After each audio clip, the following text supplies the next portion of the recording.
Hallelujah. स्वागत है आप सबका मेरी भविष्यवाणियों की पुस्तक में।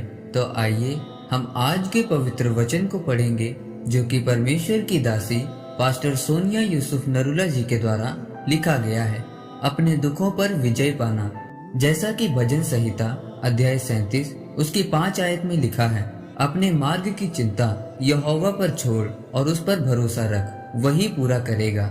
मेरे प्रियो, जब आप बाइबल में यूसुफ के बारे में पढ़ते हैं तो लिखा है कि परमेश्वर ने यूसुफ को उसके परिवार से क्यों अलग किया।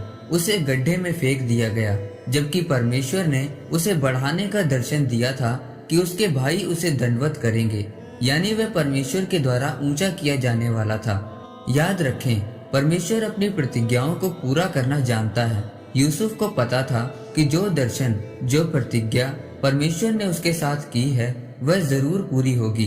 उसको पता था कि जब उसके जीवन में परमेश्वर की प्रतिज्ञा पूरी होगी तो उससे पहले उसको बहुत सारे दुखों मुसीबतों से गुजरना पड़ेगा। मेरे प्रियो, एक बात हमेशा याद रखें, परमेश्वर की आपके जीवन में बहुत बड़ी प्रतिज्ञाएं हैं। उन प्रतिज्ञाओं को पूरा होने से पहले आपके जीवन में बीमारी, गरीबी, परेशानी, दुख, नाकामयाबी भी आ सकती है। पर ये कठिनाइयाँ आपको गिराने के लिए नहीं, बल्कि आपके भावनात्मक जीवन को और अभिलाषा के जीवन को खत्म करने के लिए होगी। अगर यूसुफ हमेशा अपने माता पिता के साथ रहता, दुखों कठिनाइयों से ना निकलता, तो वह कभी भी प्रधानमंत्री ना बनता।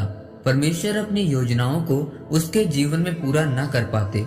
उसी तरह से मूसा अगर अपने माता पिता से अलग होकर फिरौन के भवन में ना पहुंचाया जाता तो हो सकता था कि उसके अंदर अपने लोगों को मिस्र देश की गुलामी से छुड़ाने की लालसा न होती।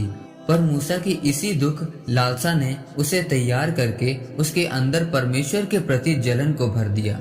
उसके अंदर परमेश्वर की सामर्थ्य और आग उसके दुख के कारण आई, जिस कारण वह परमेश्वर के कामों को पूरा कर पाया।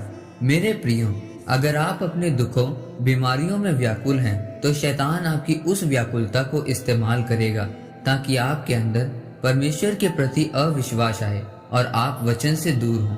पर जैसे ही वह आपको परमेश्वर के वचन पर अड़ा और खड़ा देखेगा और यह देख लेगा कि आपके दुख, कठिनाइयां आपकी अगुवाई नहीं कर रहे, बल्कि एकमात्र परमेश्वर आपकी अगुवाई कर रहा है, तो शैतान की पकड़ आपके जीवन से छूट जाएगी।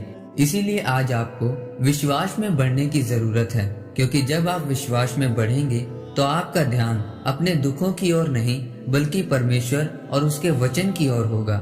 जब आप परमेश्वर की आत्मा को अपना बॉस बनाते हैं और पवित्र आत्मा की अगुवाई में चलते हैं, तो फिर आप अपने दुख, बीमारी, गरीबी और कठिनाइयों पर विजय प्राप्त करने में कामयाब होते हैं। जब आपकी आत्मा आपके शरीर की अगुवाई करती है तो आपके जीवन में आशीष आनी शुरू होती है। फिर परमेश्वर आपको आशीष का स्रोत बनाते हैं ताकि आपके द्वारा दूसरे लोगों के जीवन में भी आशीष आए। परमेश्वर इस वचन के द्वारा आपको आशीषित करे। आमीन। आइए परमेश्वर की दासी के द्वारा लिखी गई इस घोषणा को आप मेरे साथ एक मन होकर ग्रहण करें। सर्वशक्तिमान परमेश्वर के नाम में मैं घोषणा करता हूँ कि जो लोग इस वचन को पढ़ें या सुने, उनके जीवन में से हर एक दुख, कठिनाई जाए और इनकी आत्मा इनके शरीर पर अगुवाई करे। प्रभु यीशु मसीह के नाम में आमीन। परमेश्वर आप सबको आज के वचन के ऊपर मनन करने के द्वारा आशीषित करे। आमीन।